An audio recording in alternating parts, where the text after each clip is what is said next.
लोग लास्ट में ही पहुंच रहे हैं। ये बहुत इंपॉर्टेंट थ्योरम है जो मैंने लास्ट टर्म पे आपको रेसिड्यूज बताए थे, पोल पे रेसिड्यू कैसे निकालते हैं, उसी का एक्सटेंशन है कि रेसिड्यू का यूज़ क्या होता है।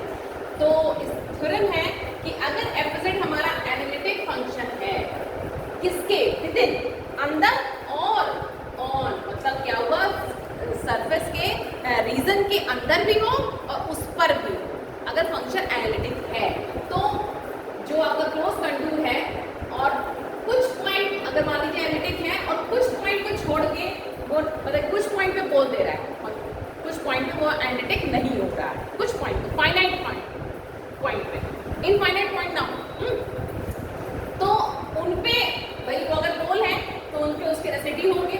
Z1 पोल पे ये सब क्या है, ये सब हमारे पोल, रेसिड्यू किस पे होता है, पोल पे होता है। Z1 का रेसिड्यू R1 है, Z2 का रेसिड्यू R2 है, Z3 का रेसिड्यू R3 है और Zn का रेसिड्यू Rn है। अगर तो जो क्लोज कंटूर के अंदर fz की इंटीग्रल होता है वो होता है 2 पाई सम ऑफ रेसिड्यू। अगर आपको याद हो तो मैंने लास्ट बहुत वीडियो आप देखे होंगे आपने मेरे, तो एक थ्योरम थी कॉची इंटीग्रल थ्योरम थी। उसमें क्या था, अगर कोई फंक्शन प्योरली एनालिटिक है, किसी पॉइंट पे वो सिमिलरिटी नहीं दे रहा है, तो इसका मान क्या था, 0। याद है? अगर एक पॉइंट था उसका भी एक फॉर्मूला था, z अपॉन z माइनस ए करके था, z अपॉन z माइनस ए, याद आया? डेरिवेटिव का फॉर्मूला था। लेकिन ये थोड़ा डिफरेंट है कि अगर उसके पोल हो कुछ finite point, number of points पे, और उन पे हम रेसिड्यू एबल है निकालने के, तो उसका जो आंसर होता है, थ्योरम क्या कहती है statement, 2 pi sum of residue. Okay, theorem का प्रूफ हम आपको नेक्स्ट सेशन में बताएंगे, नेक्स्ट वीडियो में।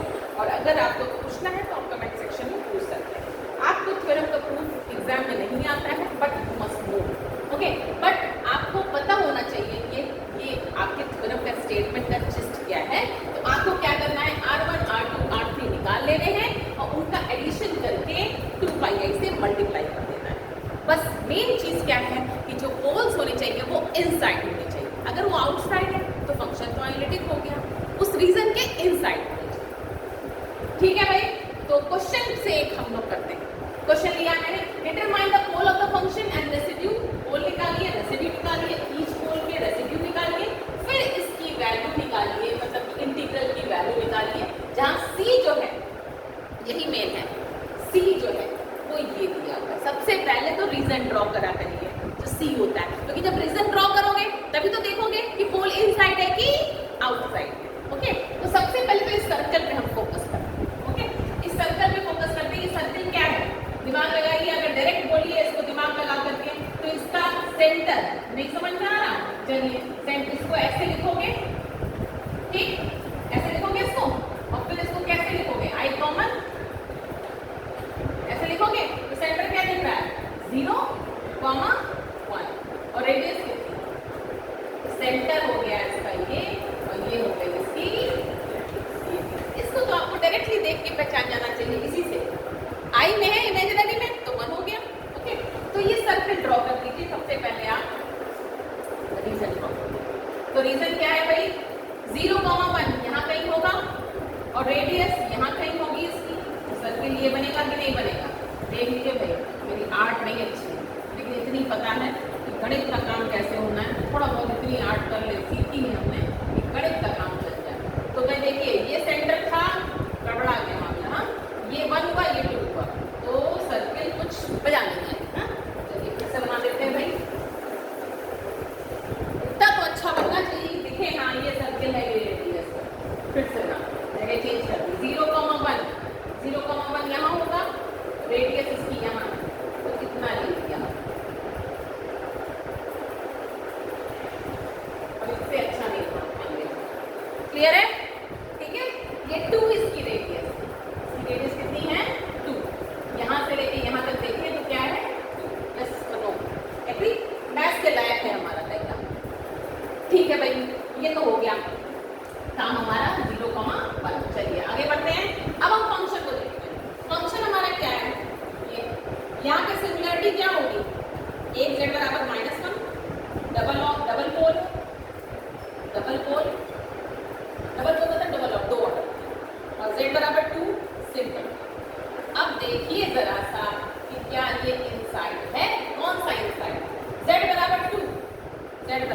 जरा ध्यान दीजिए, ये पॉइंट, ये देखिए, ये लाइन है, ये 2 होगी बेटा, होगी कि नहीं होगी 2?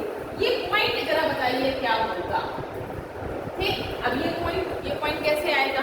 ये पॉइंट कैसे आएगा? अगर ये डिस्टेंस पता हो तो ये पॉइंट आ जाएगा। तो आपको पता होना चाहिए ये 2 है और ये कितनी होगी? ये तो 1 है, तो ये क्या होगी? 4√3, यस और नो है कि नहीं? और √3 की वैल्यू 1.73, तो 2 से कम, इसका मतलब ये कहाँ चला गया? आउटसाइड। ओके, तो z बराबर 2 यहाँ होगा। बात समझ में आई? तो ये हो गया हमारा आउटसाइड। आउटसाइड में हमें रेसिड्यू निकालना ही नहीं है, क्योंकि थ्योरम क्या कहती है? ये पॉइंट सारे कहाँ होने चाहिए? अंदर होने चाहिए। The residue at these poles मतलब अंदर। ठीक, अच्छा, अब आया ये पॉइंट -1 कहाँ होगा? -1 तो भाई इनसाइड होगा, क्योंकि ये 1.732 है माइनस का, तो माइनस का मतलब यहाँ होगा, ये इनसाइड मिल गया आपको। इसका मतलब आपका काम है सिर्फ, इसका आंसर क्या हो गया? 2 pi i r1 sum of residue, where r1 is what? कितना शॉर्ट में question, r1 is what? Residue at z बराबर, क्वेश्चन खत्म, क्वेश्चन की हत्या हो गई।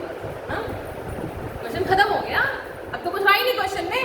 2 पोल थे, एक आउटसाइड का रेसिड्यू निकालना ही नहीं है हमको, क्योंकि जो फॉर्मूला है कि सम ऑफ रेसिड्यू है पोल विदिन, ध्यान दीजिएगा, विदिन मींस अंदर, कंटूर के अंदर, कंटूर के बाहर हो गया, इसका में निकालना है। सिर्फ हमें z बराबर -1 पे डबल पोल का रेसिड्यू निकालना है। अब आपका काम क्या बचा?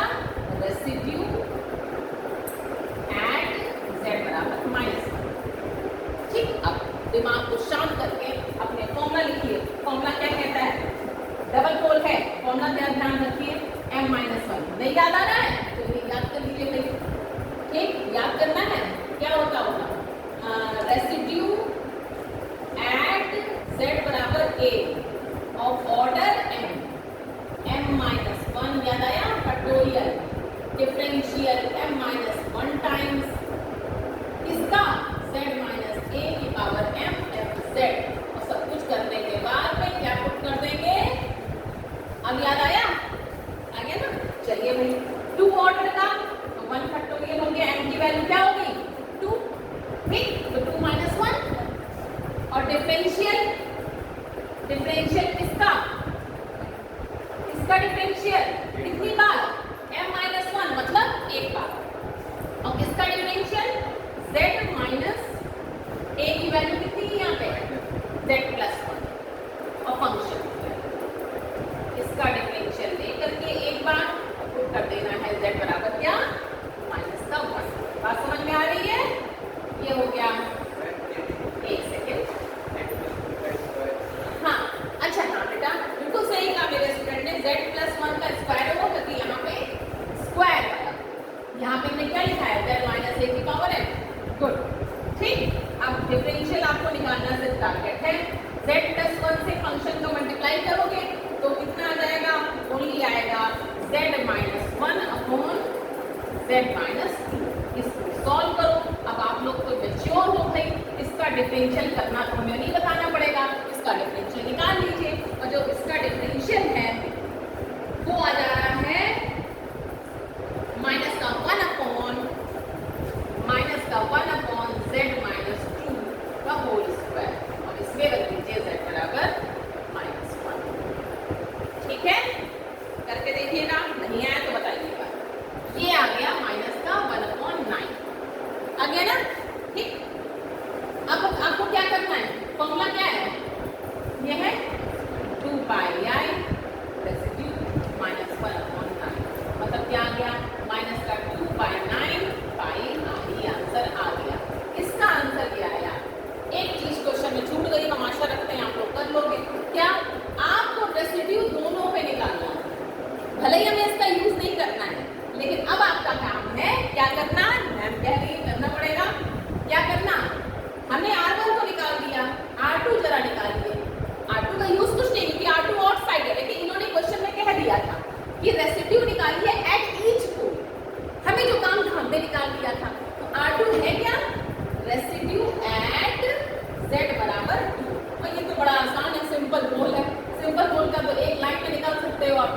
क्या होगा R2? Limit z tending to 2 और z माइनस 2 और फंक्शन की वैल्यू, फंक्शन क्या है z माइनस 1 z प्लस 1। इसमें तो आपको डिफरेंशियल भी नहीं करना है शायद, ये कट गया, 2 रख दिया, 2 माइनस 1 1, 2 प्लस 1 3, 3 3 9, 1/9 आ गया, लेकिन यूज नहीं है इसमें। क्यों? क्योंकि ये इनसाइड नहीं है। ओके, तो आंसर आ गया